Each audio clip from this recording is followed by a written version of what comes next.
Hello, good afternoon, and welcome to the Midday News on Sri FM 92.7. My name is Beatrice Adu. The news is also live on Kasmi 107.1 FM and across the world at SriNews.com. Coming up in the next 30 minutes.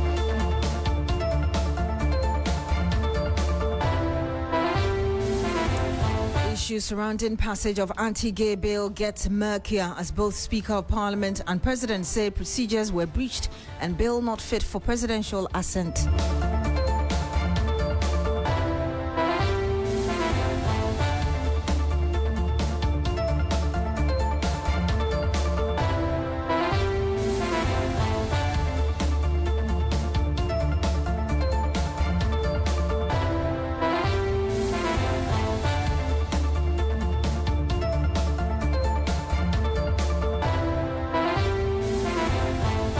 Also, Peki-Tsame claims 15 lives will be alive in that area to bring you the latest and what caused the accident.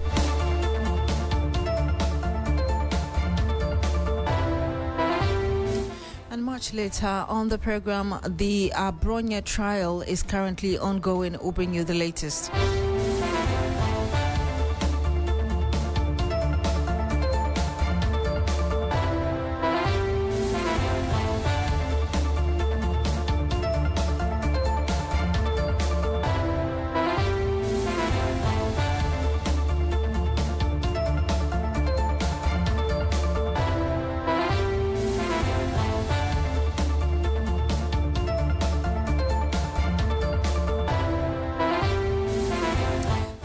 For joining us on the program this afternoon. Now, the controversy surrounding the Human Sexual Rights and Family Values Bill appears far from over. The reintroduced bill was passed by Parliament on Friday, May 29, in the absence of Speaker Alban Bagbin and members of the Minority Caucus who staged a walkout. However, Speaker Bagbin has since expressed surprise over the passage of the bill, insisting there was neither consensus nor the required quorum for a valid decision.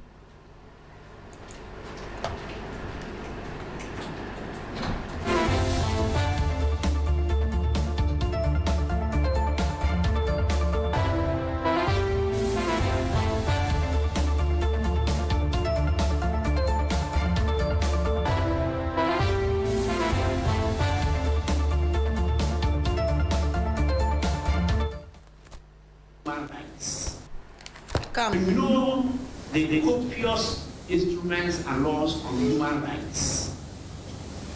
All over, you have to go through all, from the UN Charter to the African People's Rights and what, all, you have to go through all.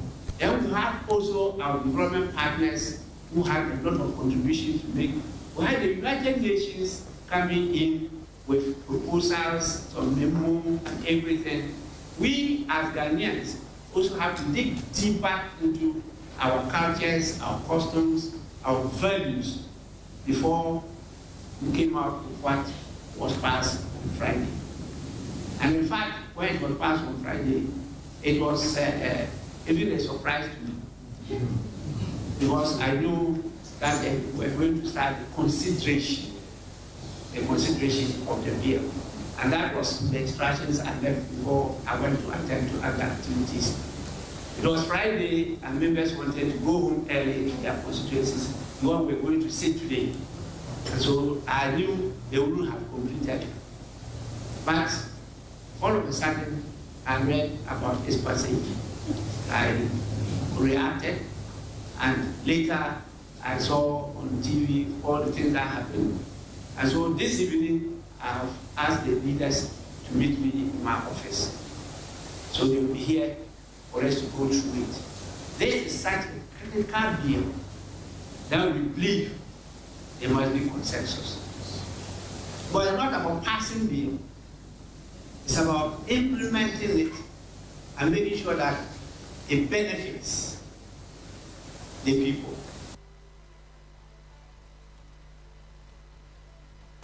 And you heard that the Speaker of Parliament, Alban Bagbin. Well, President John Mahama has also raised concerns, indicating that he cannot assent to the bill in its current form due to procedural issues.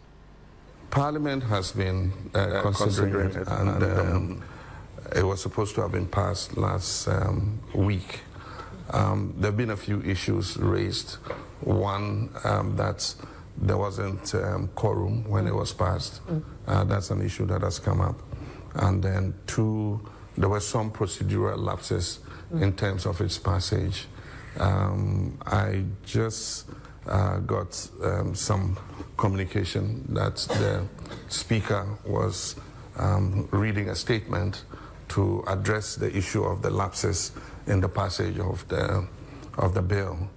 And so, like I said, when I was the opposition leader, the President has a number of options in this matter.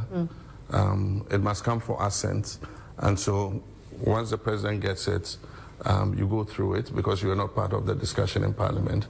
And so the legal representative, the legal counsel in the presidency and the Attorney General would sit on it because it was a private member's motion. Right. This was not a government bill. And so we'll look at it and make sure that everything is in order before the President is advised to assent. The President has another option if there are some things that he thinks are a problem. He can refer to the Council of State for advice. The Council of State is an advisory body to the President, and so they will take a look at it, and then they will advise the President. And if there are issues, substantial issues that are raised, the President would return the bill to Parliament, indicating exactly what the issues are. And so there's still quite a while to go before that bill becomes law. Thank you. And you had President John Mahama in that conversation at Chatham House. I'm joined by former Member of Parliament for Tamale Central. He's also a lawyer, Inusa Fuseni. Good afternoon to you, sir. Thank you very much for joining us. Good afternoon. Thank you for having me. I'm also joined as well by lawyer Alexander Aban. Good afternoon to you as well. Thank you for joining us. Okay, it looks like Lawyer Aban's line is not working. But Mr. Fuseni, what's your understanding of what's going on after the passage of this bill? Well, so let's try to separate it. I think that the concerns of Speaker Baffoe are concerns that are within the ambit of Parliament. Okay.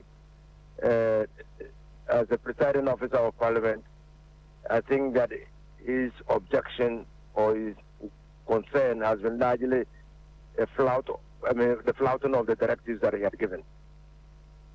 But that doesn't mean that the processes of lawmaking have been breached. So you disagree with the Speaker?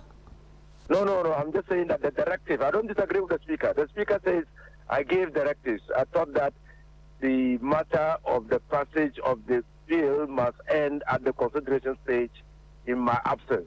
But beyond the directive, he also raised an issue of quorum. No, the quorum is a different matter. Quorum is a different matter. What's your thoughts on, beyond the directive, his stance that there was an issue of quorum? Because, mind you, the minority staged the walkout. No, so if the minority walked out and never raised a quorum, I think that's a different matter. And we've argued this several times. And that was even part of the decision of the court in the budget rejection case, where the minority then walked out of Parliament with a reason and objection of quorum, because there is a presumption of regularity if nobody raises a matter of quorum on the floor of the House. So that's a different matter. Listening to what the President said at Chatham House, does it sound like somebody who is committed to assenting to this bill? I'm incredibly proud of the President, to be honest with you. I've listened to it carefully. And this was the argument I advanced when Nana Adedanka Akufo-Addo's secretary wrote a letter to Parliament to cease and desist from forwarding the bill to Parliament. Because the Constitution had provided safeguards. And Akufo had exercised one of the safeguards. You remember the bill that was introduced to make domestic violence a crime? And that bill included what was then called marital rape. And Akufo objected to it. Is he used the constitutional process to make his objection known. He forwarded the bill then to the Council of State then and told them that he had serious objections to the inclusion of a clause that criminalized marital rape. And the Council of State agreed with him and then returned the bill to Parliament for further consideration. It's a constitutional provision. And I had said that Nana Akufo-Addo could simply use the constitutional provisions that granted him opportunity to object to the inclusion of certain provisions bill. Because then a cure to your objection in the Constitution. So that's why I'm incredibly proud of the President. He just said that, look, though I'm not part of Parliament, so there are issues that are coming out. Those issues seem to touch and concern some processes in Parliament. But in any case, because this was a private member's bill, the executive was not part of it. So when the bill comes before me for assent, I have to, as my Attorney General, look at the bill again and see whether the bill conforms to our Constitution and what we stand for as a people. If I have any objection, I will refer him to the Council of State for advice. That is what the Constitution says. That's what the Constitution says. I want you to hold on, Mr. Fuseni. Let me get the thought of a lawyer, Alexander Aban. If you can hear us, thank you very much for joining us. Where do you stand on the issues raised? You're welcome, B. Let me first state that as a matter of law, the President was right when he said that he has options to exercise, because constitutionally, that's what it is. He either assents it, or if he's not going to do that within 14 days, he must report to Parliament. Hello, Lawyer Aban. I'll be grateful if you could reposition yourself. We're losing you. The line is not so clear. I'll come back to you, but let me get the final thought of Mr. Fuseni. Really, is there any way forward on this? Yeah, the way forward is simple. Parliament is seen to have concluded the passage of the bill. If there are issues, and let me hasten to add that the concern of Baffoe and what the President has said can be reconciled and resolved, amicably. If the bill is forwarded to the transmitted, the word the Constitution used transmit. If the bill is transmitted to the President for assent, and the President has concerns, he escalates those concerns and sends them to the Council of State. The Council of State can recommend that and within the time, there are time limits for doing that.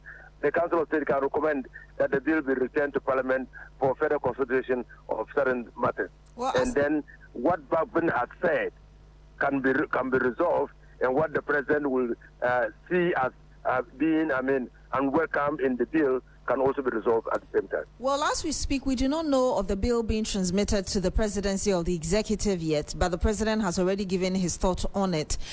Do you expect the Parliament to resolve those issues before the members eventually transmit this, or the clerk transmits this to the presidency, or it can still go ahead and do that, and the President, of course, within the bill has gone through third reading. By parliamentary practice, Parliament is functus officio. Parliament has passed the bill. The bill cannot be reopened in Parliament. By my understanding of parliamentary procedure, if a bill is passed by Parliament, the next step is for the transmission of the bill to the President. And the President will have a choice because of his reservations to send it back within those days you stated earlier. Give the President that option. And I've just told you that President Akufo exercised that option. Indeed. That was why I didn't understand why Nana Akufo-Addo refused or neglected to use that option. Indeed. Thank you very much, Mr. Fuseni, for talking to us. And he just had Inusa Fuseni. He is former member of Parliament for Tamale Central, also a lawyer. We still do have Alexander Aban, who is a private legal practitioner, on the line with us. Ms. Aban, hopefully you can hear us. What's your stance? Can you hear me? Yes, it's better now. Please go ahead. Good. Thank you very much. So let us first deal with that of the President, then we'll come to the Speaker. As far as the position taken by the President in terms of what the law says is concerned, he was right. in saying that he has options that he can exercise. The first one being that you signed. The second one being that you return it to Parliament with some kind of memorandum stating the grounds upon which you are not able to sign. The third one is referring the same thing to Council of State for their advice before it even gets to Parliament. So he has that. But the question I'm asking is, at the time that he was on the campaign trail, what did he say that when it is brought to him, he will sign? If he had not read through what was there, what the assurances that he gave, it was upon which one? Was it not the old bill? Had he not read it? So you see. But should the assurances be carried? Should the assurances be carried through when he's seen errors, irrespective of the errors? Is that what you're saying? No, I don't think it's about typos or typographical errors or grammatical errors. Well, he's talking about procedure and quorum, which is also the same matter that the Speaker himself raised. So if he is talking about quorum, he himself, thankfully, he said he was not in Parliament because he's not a member of Parliament. So at what time is anybody raising issues of quorum? Is it at the time of the walkout? Because if the minority stages a walkout and that reduces the numbers, that reduces the numbers, that reduces the numbers below what is required to make a decision. Would, by reason of the walkout, say then that there was no quorum? If that's how we are going to explain it, then it means that a minority which has very close numbers to the majority could use their numbers to scatter the business of Parliament. So you obviously they feel strongly about it. You obviously disagree with the president. I disagree on the issue of quorum, and especially when it was not called. When it was not called, Section 37 of our Evidence Act says then that official conduct, official action is seen to be regular. And as of now, because Parliament has passed the bill, they cannot go back until it has been brought by the president. All right, we'll have to end it here because of time, but thank you very much. We do apologize for the poor quality of that line. That was lawyer Alexander Aban giving us his perspective on what's going on as regards the recently passed anti-gay bill in Ghana. Now, the Ghana National Fire Service has confirmed the death of 15 people in a fatal crash at Peki-Tsame near the Peki Senior High School in the Volta region. The accident, which occurred in the early hours of Tuesday, involved a head-on collision between a Mercedes-Benz container truck traveling from Nkwanta to Accra and a Mercedes-Benz passenger bus traveling from Baffoe to Kabiti in the Uti region, and we'll bring you some more later. Now, lawyers of NPP Bono Regional Chairman Kwame Baffoe, popularly known as Abronye, are seeking a variation of bail conditions for their client. Abronye is on 100,000 Ghana cedi bail with two sureties to be justified. He's also to deposit his travel document with the court registrar and report to the police CID every fortnight.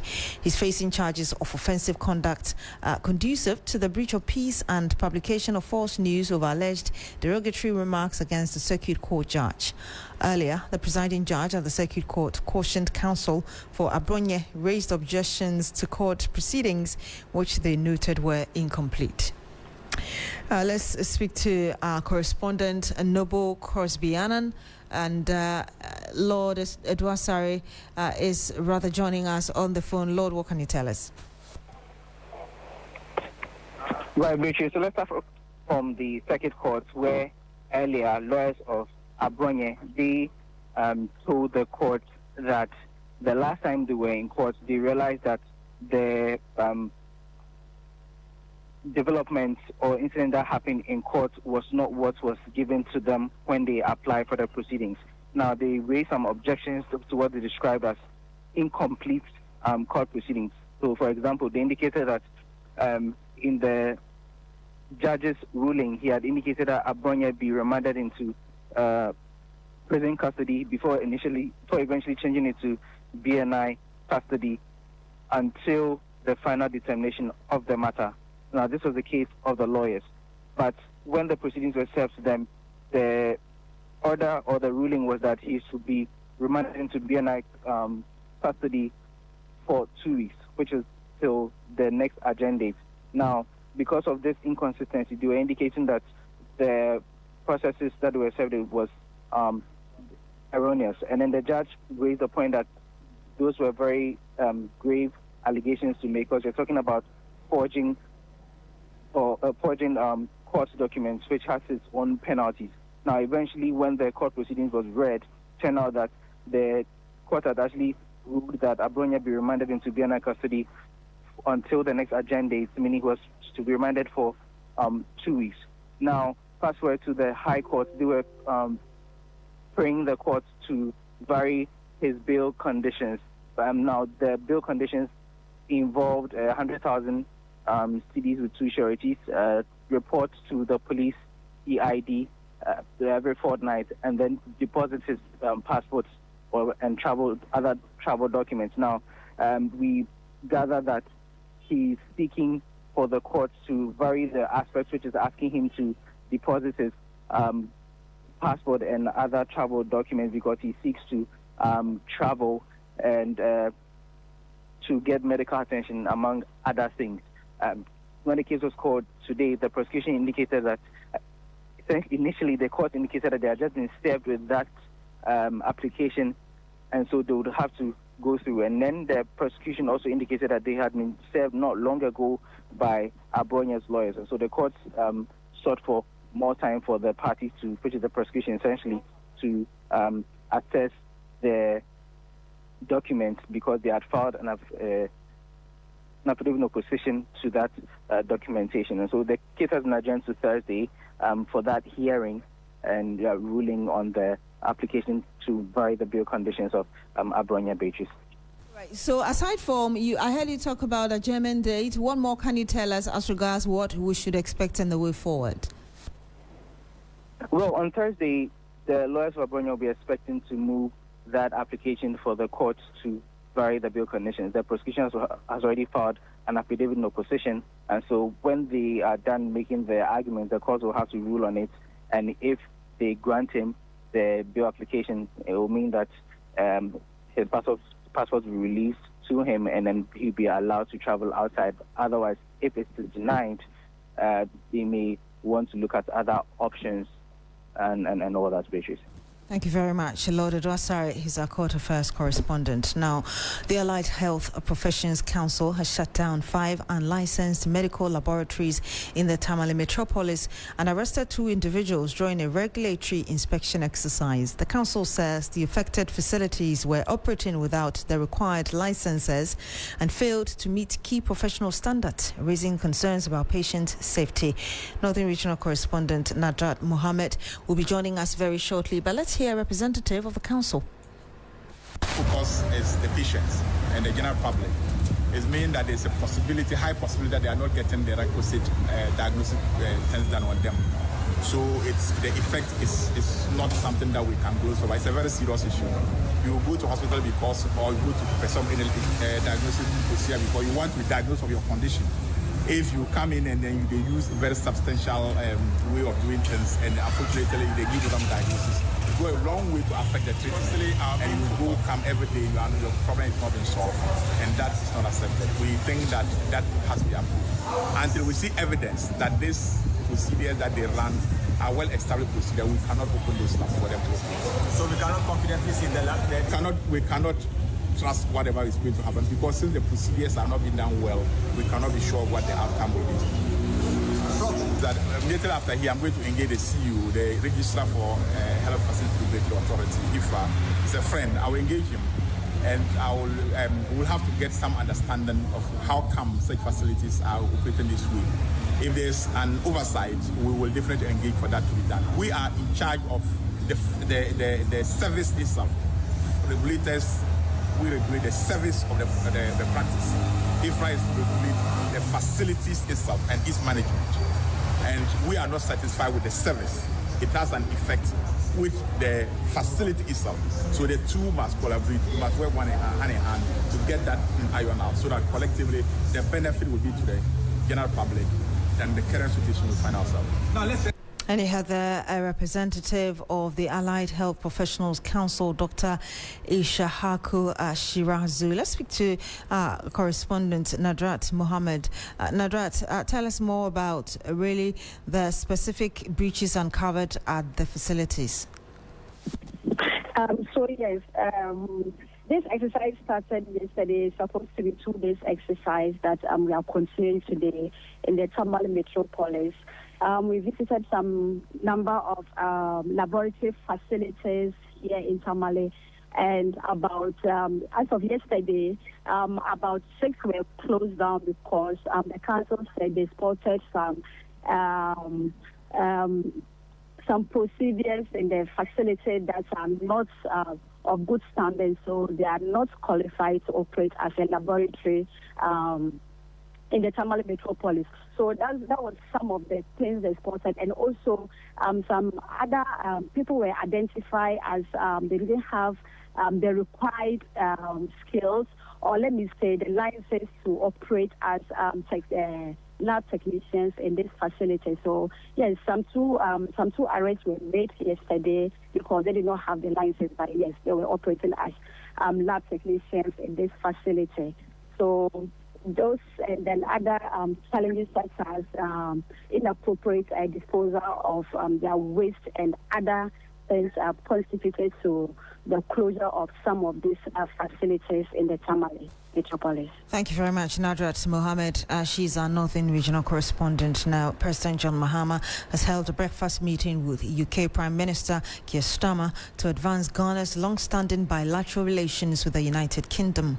The closed-door deliberations focused on trade and investment, coming barely a day after both countries signed a growth partnership agreement on the sidelines of the Ghana-UK Investment Summit. Ghana is seeking to attract private investments into the country, enable easier trade for Ghanaian businesses, drive industrial growth and deliver world-class education. And my colleague Christian Yale is actually with the president, who will be bringing you more updates from him later.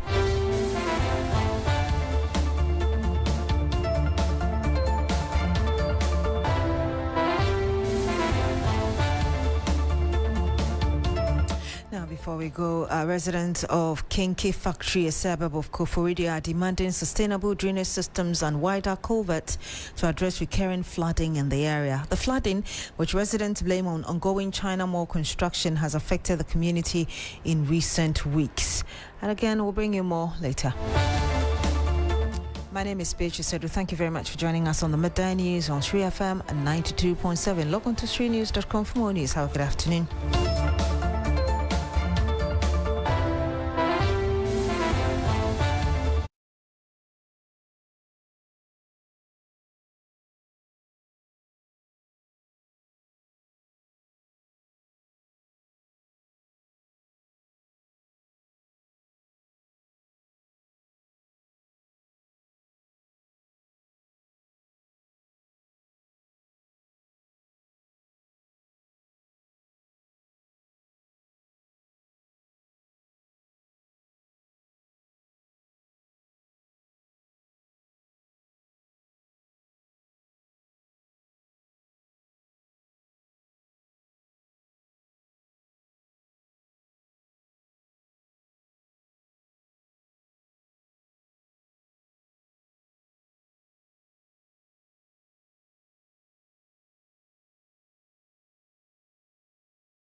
Hello there, good afternoon. Welcome to Business Daily on 3FM 92.7. Coming up, Bank of Ghana warns public against forex hoarding following cedi's 40% gain against the US dollar.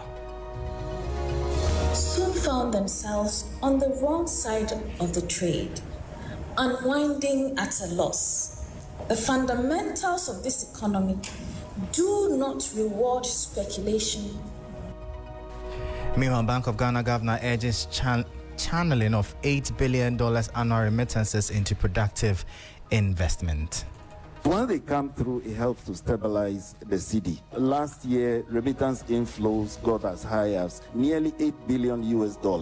That was about half the entire amount we got from foreign direct investment last year. Plus, as prices at the pumps hike, Chamber of Petroleum Consumers Ghana COPEC says trend likely to continue even after Iran-Israel-US tensions ease. Chances of the world stock levels getting back to the pre-February 28 era is not going to be immediate. It could take 3 months in the minimum. I am Michael Lobodu. Details of these and many other stories lined up for you. Do stay tuned.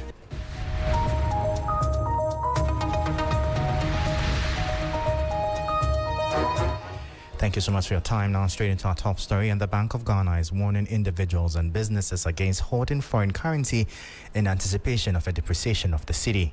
According to the central bank, such speculative behavior has become more common following the cedi's strong performance last year when it recorded gains of about 40% against the US dollar. Speaking at the Money Summit organized by the Business and Financial Times, Second Deputy Governor Matilda Asante-Siedu cautioned market participants against engaging in forex speculation, stressing that the Bank of Ghana remains committed to maintaining exchange rate stability and preserving confidence in the local currency.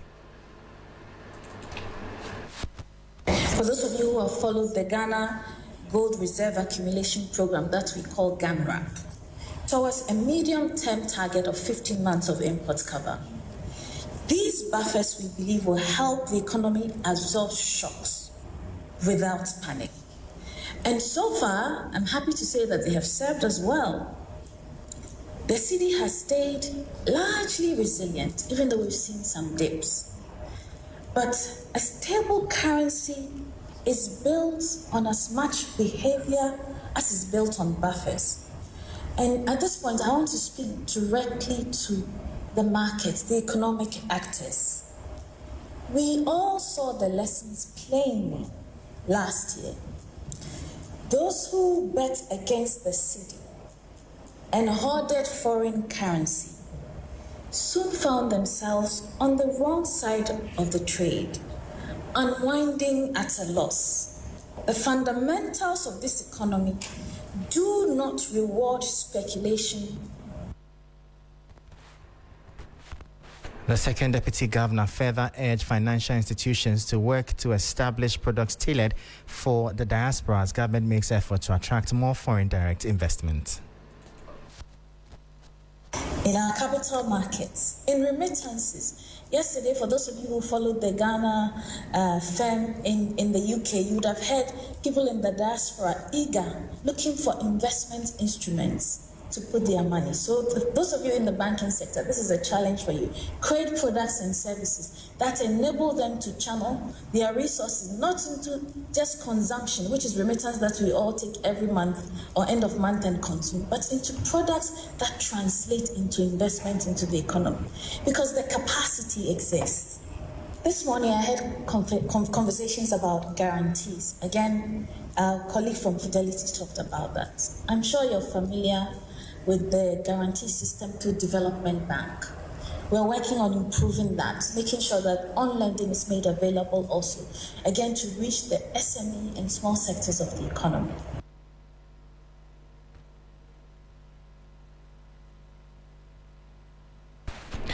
So that was Second Deputy Governor of the Bank of Ghana, Matilda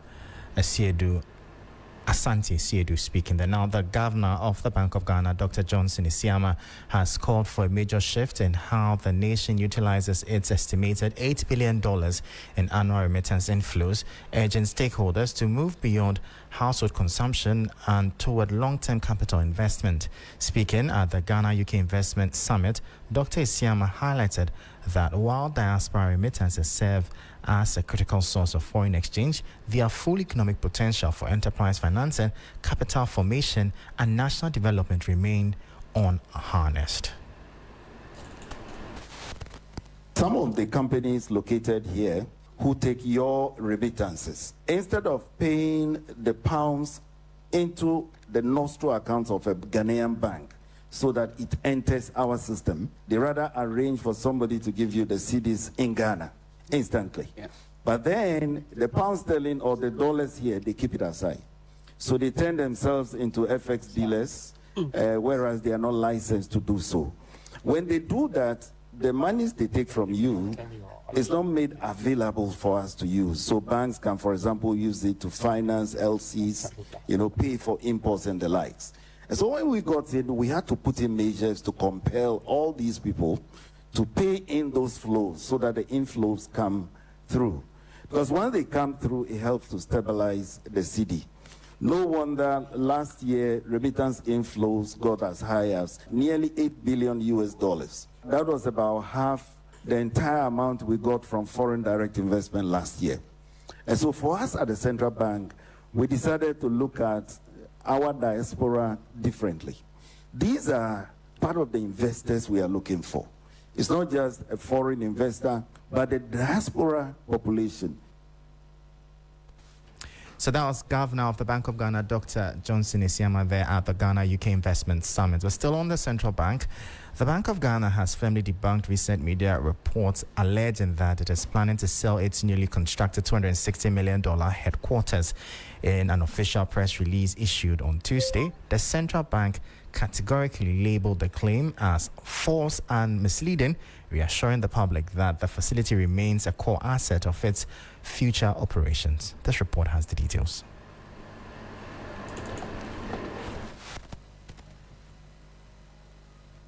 The central bank statement came in direct response to an article published by MyJoy Online on June 1, 2026, titled Bank of Ghana Considering Sale of New $260 Million Headquarters. The BOG clarified that it is not engaged in any discussions, considerations, or planning stages regarding a potential sale.